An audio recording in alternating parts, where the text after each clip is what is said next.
Hello, good morning my dear brothers and sisters.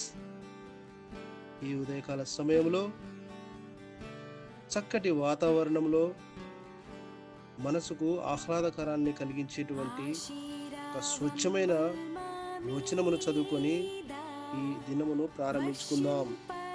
పరిశుద్ధ గ్రంథం నుండి లూకాసు వార్త 1వ అధ్యాయము 13వ వచనంలో ఈ విధంగా వ్రాయబడి ఉన్నది. అప్పుడు ఆ దూత అతనితో, జకర్యా, భయపడకము, నీ ప్రార్థన వినబడినది. నీ భార్య అయిన ఎలిజబెతు నీకు కుమారుణ్ణి కనును. అతనికి యోహాను అను పేరు పెట్టుదువు. ఈ వచన విషయమై మనము ధ్యానిస్తే ఈ ఉదయకాల సమయంలో ఒక చక్కటి పాఠమును దేవుడు మనకు నేర్పించబోతున్నాడు.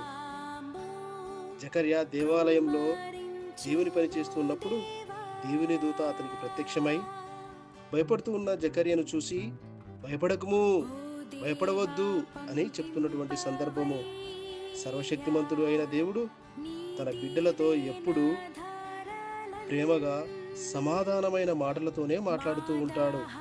మన జీవితంలో ఏ పరిస్థితి అయినా ఎదురైనప్పుడు దేవుడు ముందుగా మన హృదయానికి ధైర్యమును ఇస్తాడు. జకర్యా, ఎలిజబెతు చాలా సంవత్సరాలుగా పిల్లల కోసము ప్రార్థిస్తూ ఉన్నారు. కాలం గడిచిపోతుంది.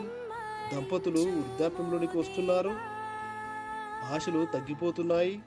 కానీ వారు దేవుని యందు విశ్వాసం ఉంచడం మానలేదు. ప్రార్థించడం ఆపలేదు. దేవాలయంలో పరిచర్య మానలేదు. వారు ప్రార్థిస్తున్న దేవుడు నమ్మకమైన వాడు, సమయానుకూలంగా తప్పక ఆశీర్వదిస్తాడు అని నమ్మకము.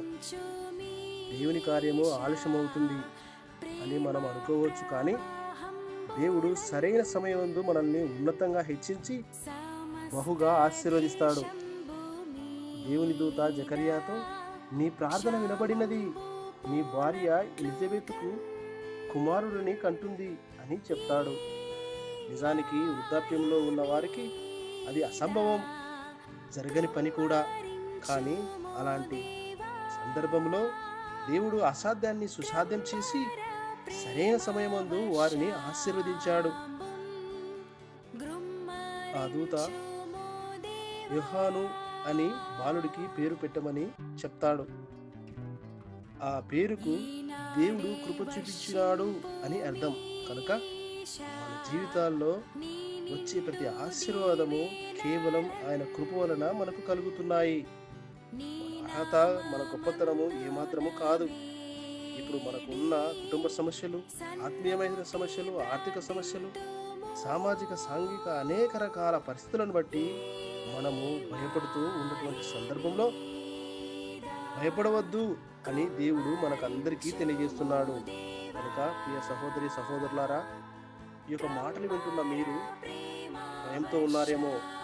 ఆ భయానికి ఏ కారణమైనా కావచ్చు, ఏ సమస్య అయినా కావచ్చు. ఆ భయమును బట్టి దేవుడు మీతో మాట్లాడుతున్నాడు. ధైర్యంగా ఉండండి, భయపడవద్దు. అనుకూల సమయమందు మిక్కిలి విలువైన ఆశీర్వాదముతో మన దేవుడు మనల్ని అందరినీ ఆశీర్వదిస్తాడు. God bless you all. Amen.